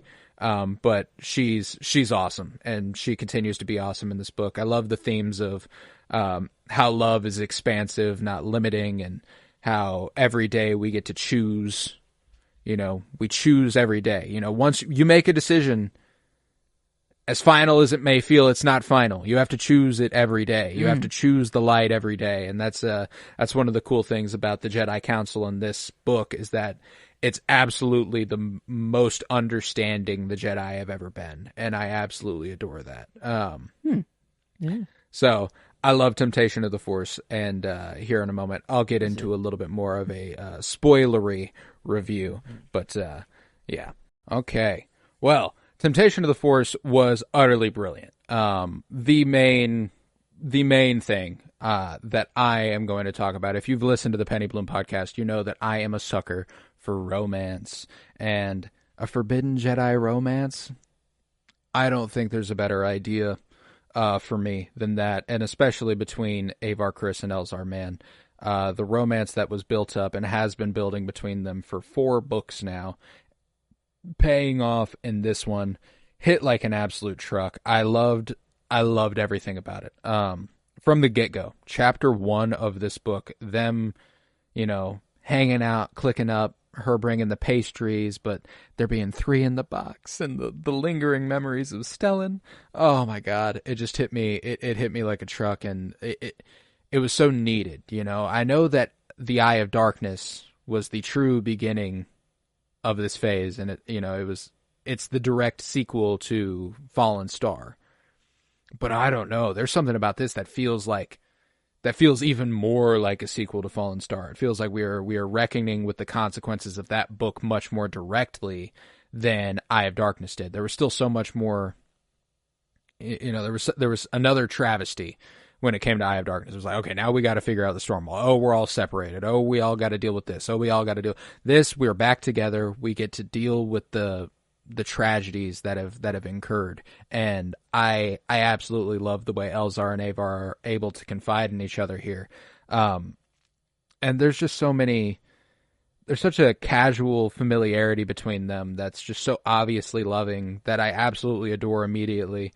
And immediately in this book, Avar realizing she's ready, realizing that she's in love with him, as the book puts. In the first chapter, it made her stronger. Like, I love that. And I love the way this book looks at love. The way Avar tells Elzar later on that love isn't limiting. It's expansive. He says, what'd she say later on? It's too easy of an answer to say love is attachment, that it's selfish. It isn't. Those things are real and dangerous to Jedi, but they aren't love. In her worst moments, she loved Elzar. In her greatest grief and failure, she still loved Elzar. It didn't turn her down the wrong path. It's what got her back on her feet. That's love, and it's the purest form of light. Love makes the galaxy bigger, and the other things make it smaller. It expands us. Oh my God. Thank fucking God. It's been a while since a book captured the way, or since any Star Wars has captured the way the Jedi should look at love. And this is exactly on the fucking money. Like, this is precisely it. And further than that, I love when Elzar goes to Yoda with it. When he goes to Yoda, and by proxy the council, and he tells Yoda that Avar told him, she loves me. And the way he deals with that, the way he's like, what do you think of this? And telling him that every day they have to choose the light. Every day they have to choose what is right for them and what is right for their relationship to the Force. They have to choose this every single day. And, oh my God, my dogs, I'm sorry about it. Having a tough time focusing with them barking up there. Him being like, your parents, when they sent you to the Order, do you feel like they loved you any less because of that? He goes, no, I think they loved me all the same. And him realizing that love and attachment are different things. They still loved him, but they weren't attached to him, and they let him go off in the galaxy. They probably think about him every day. And they are distinctly separate. And I appreciate them finally acknowledging something like that. And I love that Elzar kind of embodies what Anakin could have been, what Anakin Skywalker could have been had he not been manipulated by Palpatine. had his balancing force, his buoy to the light, been stronger than his buoy to the dark. And when you have Palpatine in your corner, the buoy to the dark is going to be a little stronger. And Elzar kind of represents the inverse of that. And I think that that's an absolutely brilliant way to make these characters the most interesting they've ever been, because I've liked Elzar and I've loved Avar and I've loved Elzar. I have, but they've never been as awesome and as amazing as characters as they are in Temptation of the Force. And they're not the only ones. I mentioned earlier that Burryaga, his expansion, his point of view chapters, they hit me like a truck in this one. Burry's, dealing with his personal grief, by way of helping the Owens, with their blight and their relationship to their trees and their planet and the similarity it possesses to the Wookiees and Kashyyyk and stuff.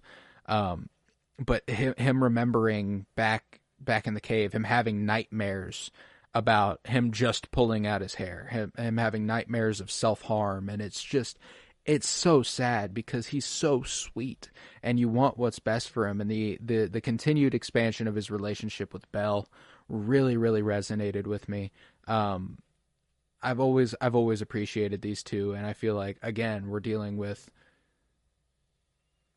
past the tragedy, and we're dealing with it. And that's when we get to feel these characters flesh themselves out a little more. And I feel like Burry got the most expansion he's ever gotten. And by proxy, the relationship between him and Belle got the most expansion it's ever gotten. And I absolutely adored them. I thought that their kinship and the way that they balance each other and the way they, the way Belle has to be honest with him at points where he's like, what you're doing isn't enough. And that kind of hitting Burry like a truck, but it's just the truth, like you reached for the blight and you held the blight off. You did this for 5 hours and you barely did anything. We need to get back. We need to do something. And I appreciate that Burry's love of life, his need to protect, is so strong that even that didn't really convince him, but he recognized it's what he had to do. And it's wonderful, man. And that's the strength of this book, is the relationships, the relationship dynamics. I loved, Care and Xylan, Care Santeca and Xylan Graf. That's a complicated one. That's not as cut and dry as a few of these others. The two sides of completely different coins, Care and Xylan, but there's still being that remnant love, I guess, that they have for each other. It's hard to even quantify, because this was the only thing that, in contrast to the previous book, Defy the Storm, which I also love, by the way, they did feel like a little bit of a brand new couple. Not like crazy, but there was, like, I got the impression in Defy the Storm that their relationship was much simpler than this book makes it. But again, that expansion makes it all the more interesting. I love the way Care is a hero. He wants to do the right thing. Santecas think with their hearts. And I love that Xylan has his motivations. He has his angle. But there's still that lingering sense of him where he will protect Care if he can. And I think it's wonderful. And I love the way Avar perceives that. I love the way Avar perceives Care. And on the flip side, I love the way Elzar perceives Lena So and her love for her son. And that kind of inspiring him and realizing, oh, you know what? Love does make her stronger. She can go towards the light. Yeah, it works. It works on every level. I'm sorry if I'm stuttering over my words. I don't usually do podcasts by myself. I usually have someone to bounce off of, but Joe over here, he can't hear me, so I'm gonna talk shit. Joe over here, I told him to start the High Republic novels forever ago, and he refuses. I need him to do it. No, it's okay though. But yeah, the heart of this book is Elzar and Avar, and their embrace, specifically when it came to Naboo, after them taking down the lightning crash and temporarily disabling the storm wall. her running to him, embracing him, and kissing him in front of everybody. Like, no qualms, no worries. This is the only thing on her mind. The amount of times yearning is said in the book, I absolutely love it. They yearn for one another, and I love their balance and the way they describe what they have as their balance in the Force. She brings him down to earth, and he does the same for her. They are balancing forces, her song and his ocean, and the way that they interact, it's one and the same, and I absolutely adore it. And I also love the confirmation that Stellan was their third. They shouldn't have been fighting the Nile. They should have been getting 3 tickets to Challengers, And there wasn't any confirmation in that regard. In a real sense, Stellan never really took part. But they said at some point in this book, they remember flirting with Stellan and his ears turning pink when he didn't want to flirt back, and it's so cute, and it makes perfect sense. I adored them. I love their dichotomy, and I can only imagine what it would have been if it was a trichotomy. I wish, because I love these characters and they deserved all the happiness in the worlds. Yeah, Elzar and Avar, man. And then ultimately their story culminating in their battle against the Nameless, and the way Avar and Buri empower Elzar to do what needs to be done, and realizing, kind of in retrospect, the obvious answer to fighting the Nameless was working together, overcoming that fear, trying to figure out a way to battle it. And obviously it was draining. It took everything out of Avar, but it's what they need to do to face the Nameless, and I'm curious if it's something that how much they're going to expand upon it, and how much the Nameless are even going to be a factor once the Blight comes into play, because the intrigue with the Blight was the other most interesting part of this book. I mentioned in the spoiler-free review that this is the most interesting Marchion Ro has been in a while for me. I love Marchion Ro. I think he's an incredible villain, one of the best villains that Star Wars has to offer up. But his shtick had grown a little stale. His whole thing for me, I was just kind of like, okay, I fucking get it, man. As he got bored, I got bored, and him being reinvigorated with this new sense of purpose, and his whole story being dedicated to the study of this Blight. I absolutely loved it. Every chapter, even the chapters that aren't about him investigating the Blight, his thoughts are dwelling with the Blight because his visions of Marta are showing him the Blight. And I think that that's so fucking cool. And now I'm curious as well how far they're going to take this back, where the Blight stems from. It almost seems like Marta has a connection to it. I'm incredibly excited. And I'm so glad that we actually see him. We don't see him. We read him seeing Marta. I think that's so cool. And one of my favorite little mentions in this book is that he wishes at times that instead of seeing his great grandmother or seeing his father, he'd see Mari Santeca. I think that's a cool little detail about the person who did the most for him.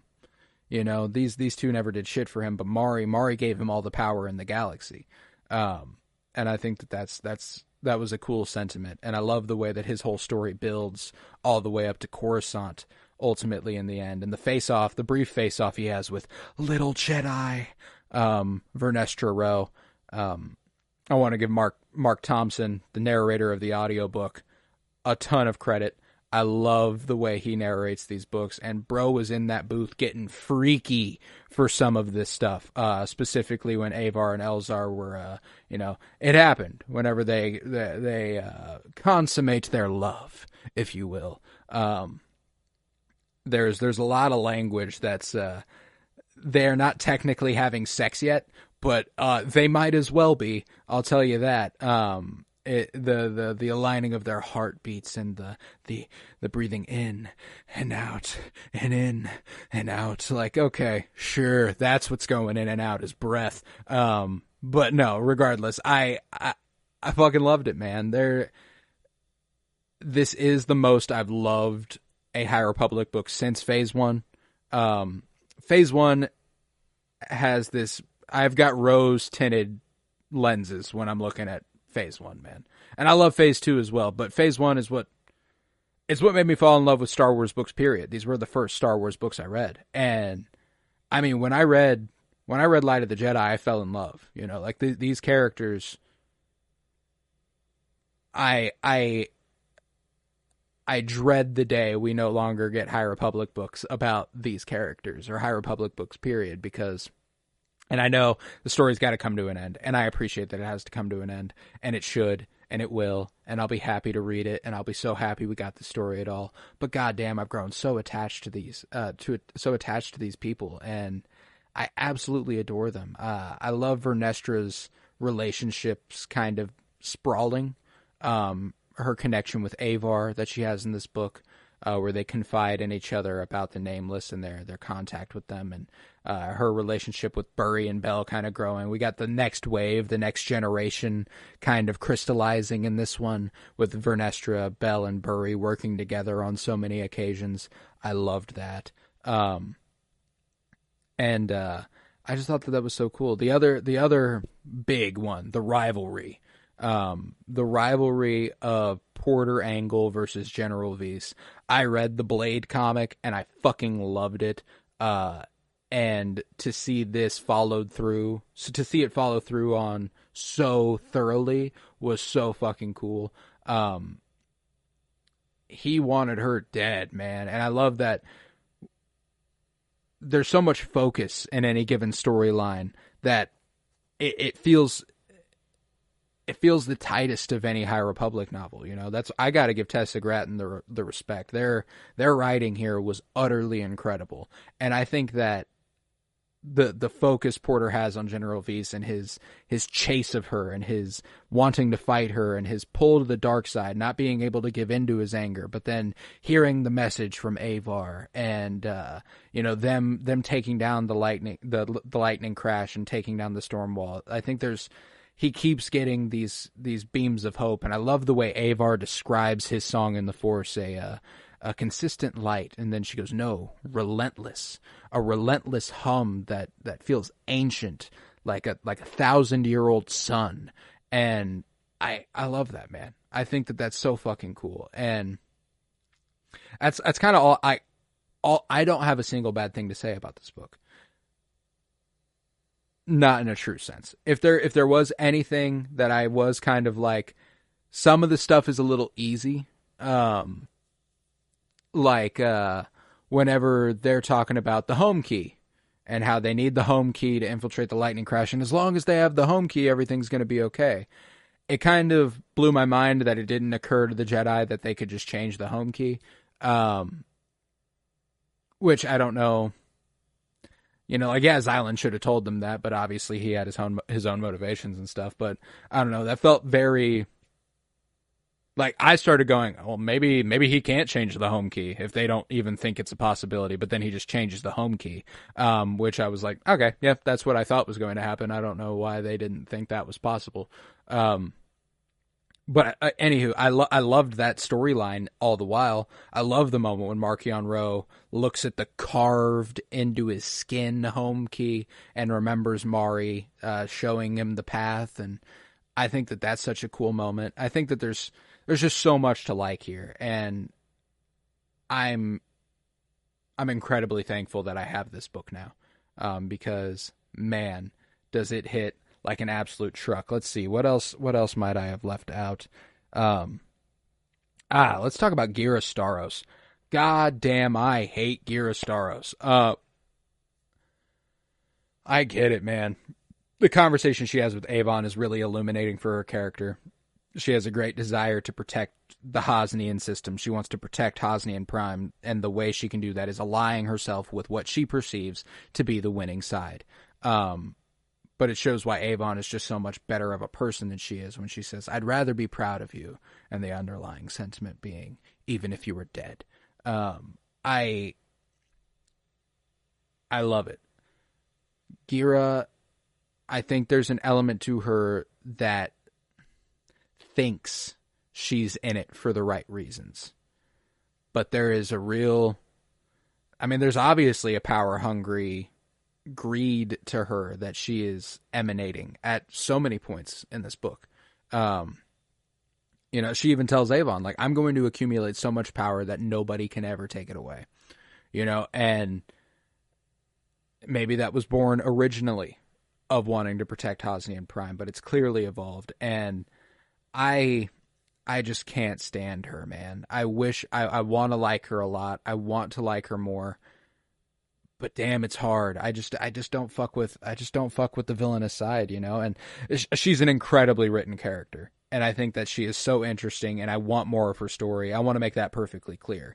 But there's almost, when it comes to villains, I almost respect outright villainy more than trying to act like you're doing the right thing by allying yourself with the villainous force to get what you want done. You know, it reminds me of Belloc in Raiders of the Lost Ark. It's like, no, I'm not a Nazi, I just work with the Nazis. It's like, well, you know what that makes you, right? Makes you a Nazi. So I think that there's this element to Gira where she views herself as beyond the Nile. She views herself as more than the Nile. She views herself as what the Nile could be. She refuses to see what the Nile are. You know, when she talks to Lena So and Elzar Mann at that dinner, and she says, you know, like, she makes her political argument that, you know, there will always be outliers. There will always be cartels and these people who don't fit into Republic space, and they need a place to operate. Sure. But that's not how it's going to work in Nile space either. You know, like, she's fooled herself into thinking that Marchion Ro will actually ever let her rule. Actually ever let her govern. This is clearly not what Marchion Ro wants. And I think we're about to see a major shift in that direction. And I'm glad Gira ultimately did do the right thing, that Avon was able to convince her through love, as Elzar says. It hit hard, and I absolutely adored it. But, yeah, now let's see. I mean, we're 25 chapters deep when the lightning crash goes down and the storm wall gets taken down. And I remember reading it for the first time going, well, fuck me. I still got 40 chapters left. The High Republic has conditioned me so hard that everything in this book goes so good for so long that I was like, when is the awful thing going to happen? When is the awful thing going to happen? Porter nearly dies so many times. I'm like, when's the awful thing going to happen? Avar gets hit in the back by a nameless. You think she's done for. She's not. When's the awful thing going to happen? You know, and it just keeps building and building and building, and it never really happens. And I think that's what makes it such a fulfilling read for me. But all it means is that we're in for a fucking disaster soon. And I'm extremely concerned for when that's coming. Because goddamn, I love this book for it being the least tragic of the books.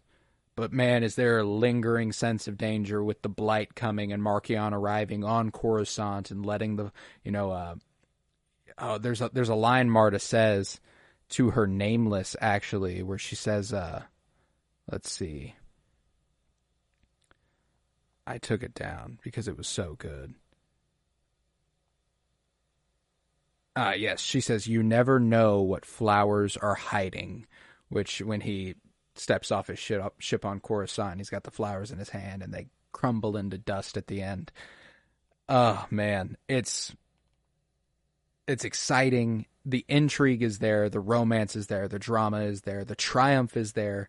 And I'm so excited to see more of how we battle the Nameless and how we can possibly defeat this blight. And I'm so excited for the next one. I'm always excited for the next one. I'm ready for the next one, man. And I love it. So if you read Temptation of the Force, or if you didn't, you don't care and you just listened along with me, you should read it, and you should read all the High Republic, and you're missing out if you don't. But yeah, I think that will be the end of my spiel, and we can go ahead and sign off here. But yeah, so we'll be back next week with the Acolyte, Season 1, Episode 5. I'm so very excited. No new Star Wars book this week, so I won't be giving you a little review there. But it was nice to talk Temptation of the Force for a little bit. And if there's anybody out there, any listeners who fuck with the High Republic and ever want to hit us up, come on, talk about it. I could talk about the High Republic for days. And I could have talked about this for longer, but we're coming up on 2 hours on this episode, so I figured it's fine. Yeah. Like I said, we'll be back next week with Season 1, Episode 5 of The Acolyte. This Friday on Cinema Surprise, we are discussing The Book of Eli, and then we are covering on Penny Bloom Podcast on Mondays, House of the Dragon. So, House of the Dragon and The Acolyte, we're doing a nice little back and forth. Stick with us. You won't be disappointed. I was Colton Robertson. I was joined by Joseph George. Thank you very much, homie. Oh, thank you for having me. It's always a pleasure to be here. Oh, it's always a pleasure to have you. And remember, for light and life.